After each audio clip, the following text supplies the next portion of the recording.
Hello students. Now अब समझते हैं, ये है एनसीईआरटी मैथ्स का चैप्टर 8 का ट्रिग्नोमेट्री के एग्जाम्पल नंबर 2। इस एग्जाम्पल नंबर 2 का एक्सप्लेनेशन समझते हैं, कैसे ये सवाल उसमें एग्जाम्पल में कराया है। ठीक है, हमारे पास क्वेश्चन क्या है कि if angle B and angle Q are acute angle, you know कि एक्यूट एंगल्स क्या होते हैं। एक्यूट एंगल सच दैट कि sine B is equal to sine Q, sine B क्या है, साइन क्यू के इक्वल है, दिखा रहा है इसमें, देन बोल रहा है, देन प्रूव दैट, हमें क्या प्रूव करना है कि एंगल बी जो है वो एंगल क्यू के इक्वल होगा। ये कंडीशन दे रखी है और हमें प्रूव करना है कि एंगल बी और एंगल क्यू क्या होगा, आपस में इक्वल होगा। तो हम करते हैं अब इसको सॉल्व। ठीक है, कैसे सॉल्व करेंगे, जैसा कि इसमें गिवन है पहले हम उसको देखते हैं, इसमें ड्रॉ कर लेते हैं। अच्छा, इसमें पहले एक्यूट एंगल दे रखा है, तो ये हमारे पास एक एक्यूट एंगल कौन सा है, एंगल बी हो गया। ओके, ये एक्यूट एंगल हो गया हमारे पास क्यू हो गया। ठीक है, इसको थोड़ा सा और समझने के लिए हम इसको किस में चेंज कर देंगे, इस एक्यूट एंगल को, इसको हम ट्राइंगल बना देंगे। वो भी कौन सा ट्राइंगल बना देंगे, राइट एंगल ट्राइंगल। ठीक है, और इसकी पूरी नेमिंग भी कर देंगे, A B C N P Q R, समझने के लिए। ठीक है, तो यहाँ पे हमने क्या कर दिया, एंगल सी को बना दिया 90 और एंगल आर को बना दिया 90 एंगल, क्योंकि हम जानते हैं ट्रिग्नोमेट्री हमारी कौन से ट्राइंगल पे वर्क करती है, राइट एंगल ट्राइंगल पे, राइट। अब हमारे पास गिवन है कि एंगल बी जो है और एंगल क्यू है वो क्या है, एक्यूट एंगल है। ओके, एक्यूट एंगल है। और क्या गिवन है, साइन बी जो है वो साइन क्यू के इक्वल है। अच्छा, इसके पहले वाली वीडियो में मैंने आपको शॉर्ट एक ट्रिक बताई थी, साइन सारे रेशियोज को लिखने में, कैसे सारे रेशियोज की क्या वैल्यू होती है। तो पंडित बद्री प्रसाद हर हर भोले बताया था मैंने, ये कहा था ये वाला रेशियो जो है पी बाई एच क्या है, साइन है, ये है कॉस, और ये वाला रेशियो क्या है, टेन है। और इसी के जस्ट रेसिप्रोकल्स क्या होते हैं, कॉसेक, सेक और कॉट, राइट। इसके अकॉर्डिंग ये जो गिवन है हमारे पास, इसको हम पहले फाइंड कर लेंगे कि साइन बी की वैल्यू निकलेगी क्या।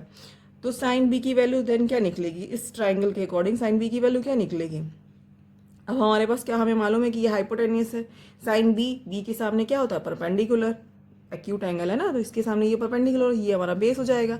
सेम इसी ऑर्डर में ये हमारा क्यू है। ठीक है, ये क्यू एंगल है, तो क्यू ये हो जाएगा हाइपोटेनियस, जो सबसे बड़ी लेंथ होती है वो क्या होती है, हाइपोटेनियस होती है।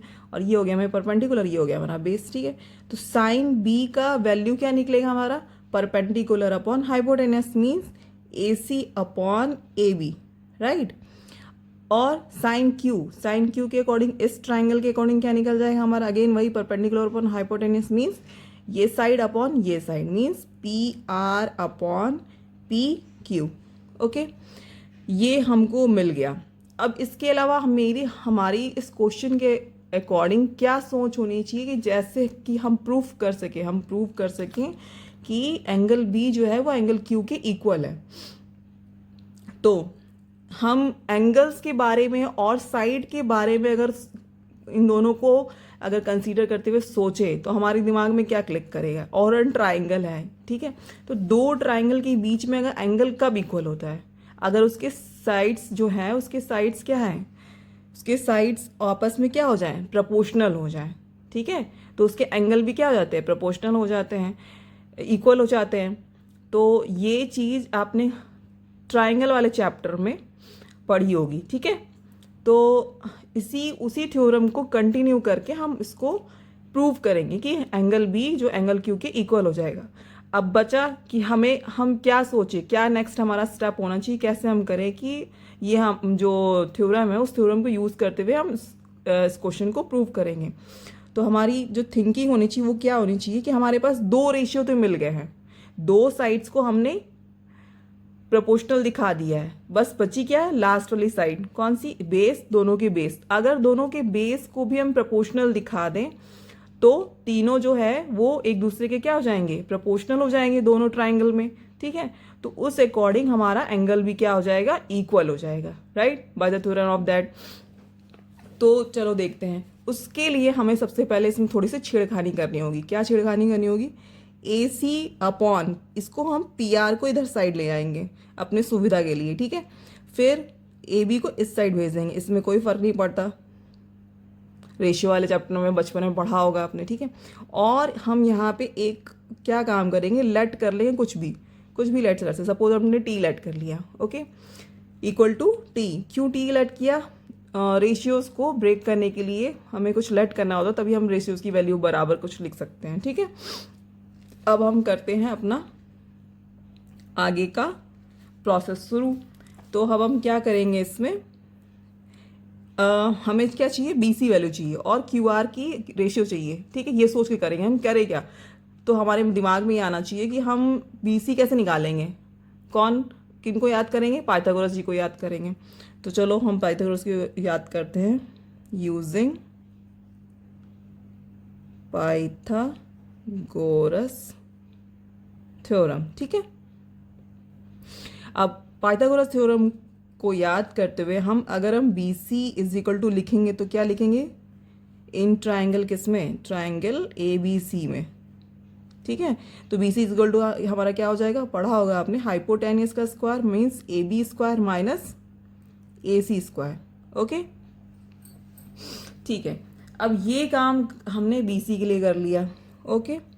काम हम QR के लिए भी कर लेंगे। कौन से ट्राइंगल के लिए, ट्राइंगल PQR के लिए भी हम यही करेंगे। तो हम QR की जो वैल्यू निकालें तो QR इज इक्वल टू भी क्या हो जाएगा, अंडर रूट हाइपोटेनियस का स्क्वायर PQ का स्क्वायर माइनस PR का स्क्वायर, राइट। अब देखो हमें इसका रेशियो दिखाना है। क्या दिखाना है हमें, रेशियो। तो हम कैसे इसका, अगर हम इसको अपॉन करेंगे तो ये वैल्यू कटनी चाहिए, तभी तो T के इक्वल आएगा। T मीन्स या ये तीनों जो रेशियोज है वो आपस में इक्वल दिखाई दे सकते हैं। अगर इसकी वैल्यू दोनों आपस में कट जाए तो ये T आ जाएगा, राइट। तो ऐसा करने के लिए हम क्या करेंगे, हमारी क्या अप्रोच होनी चाहिए, हम कैसे करेंगे कि ये इक्वल आ जाए। मीन्स अगर ये दोनों वैल्यू आपस में इक्वल हो जाए तो ये इसको जब हम अपॉन दिखाएंगे तो वो कट के कोई नंबर आ जाएगा, सेम यही T नंबर आना चाहिए इक्वल, ठीक है। तो हम क्या करेंगे, यहाँ से हम कोई वैल्यू निकालेंगे, यहाँ से हम वैल्यू निकालेंगे किसकी वैल्यू, AB और AC की वैल्यू निकालते सपोज, या इसमें से किसी एक की वैल्यू निकाल सकते हो इक्वेशन फर्स्ट से। बाय इक्वेशन फर्स्ट से क्या करेंगे हम, यहाँ से हम AC की वैल्यू निकालते हैं, ठीक है। AC इज इक्वल टू क्या हो जाएगा हमारे पास, AC इज इक्वल टू क्या हो जाएगा, T PR, ओके। और उसी सेम ऑर्डर में AB इज इक्वल टू क्या हो जाएगा, AB इज इक्वल टू क्या हो जाएगा, T PQ, ओके, TPQ हो जाएगा। AB is equal to TPQ। इसकी वैल्यू हम पुट कर देंगे, पुट कर दो किसमें, BC इज इक्वल टू निकालने में। तो BC इज इक्वल टू जो हमने निकाला तो AB की वैल्यू हमारे पास क्या है, T PQ का होल स्क्वायर हो जाएगा, राइट। और AC क्या हो जाएगा, T PR का स्क्वायर हो जाएगा, ओके। अब दोनों में T क्या है, कॉमन है, T स्क्वायर इसमें भी है, T स्क्वायर इसको हम इसको बाहर निकाल लेंगे तो डायरेक्ट अगर बाहर निकालेंगे तो T आएगा, राइट। फिर हमारे पास बचेगा क्या, PQ square minus PR square, ये क्या हो जाएगा हमारे पास BC, ठीक है। अब देखो इसके बाद क्या हो जाएगा, अब देखो इसके बाद ये है हमारे पास, यहाँ पे मैं स्पेस नहीं है तो यहाँ पे करके दिखाती हूँ। ये BC इज इक्वल टू हमारे पास T, और ये किसकी वैल्यू दिख रही है, ये किसकी वैल्यू दिख रही है, QR के बराबर दिख रही है, तो हम TQR लिख सकते हैं, राइट। अगर हम T इज इक्वल टू निकाल ले तो हमारे पास क्या हो जाएगा, BC अपॉन QR को इस साइड भेज दें, ये आ गया हमारे पास, जो कि हमें यही चाहिए था कि T की वैल्यू जो है वो रेशियो में आ जाए, वो भी इन दोनों T की वैल्यू जो है वो रेशियो में आ जाए, वो भी इन दोनों के बेस को लेते हुए, ठीक है, बेस की वैल्यू को लेते हुए। तो ये T इज इक्वल टू हमारे पास आ गया। अब हम मूव करते हैं नेक्स्ट पेज पे, या यहाँ देखो, अब हम क्या करेंगे यहाँ पे, फिर नेक्स्ट हो जाएगा हमारा AC upon PR। Now again क्या हो जाएगा, AC upon PR is equal to हमारे पास क्या बन गया, AB upon PQ equal to क्या बन गया हमारे पास, T की वैल्यू क्या आ गई, BC अपॉन QR। देखो अब तीनों साइड्स आपस में क्या हो गए, प्रोपोर्शनल हो गए ना, उसके करस्पॉन्डिंग साइड देखो यहाँ पे AC, ठीक है, और AC अपॉन PR राइट, देखो AC अपॉन PR हो गया। फिर AB AC अपॉन PR हो गया, राइट। दूसरा क्या है हमारा, AB अपॉन PQ है। AB कहाँ है, AB upon PQ, hypotenuse upon hypotenuse हो गया। फिर बेस अपॉन बेस, देखो BC अपॉन QR हो गया, बेस अपॉन बेस। तीनों आपस में क्या हो गए, प्रोपोर्शनल हो गए। तो by the theorem of proportionality,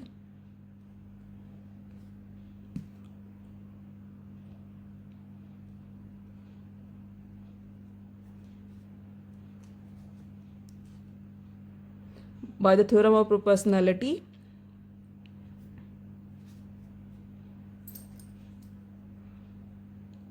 their sides are proportional.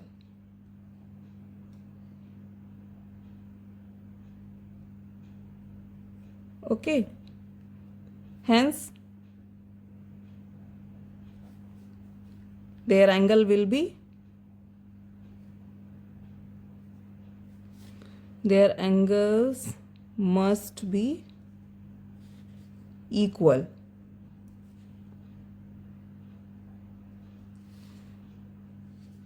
तो therefore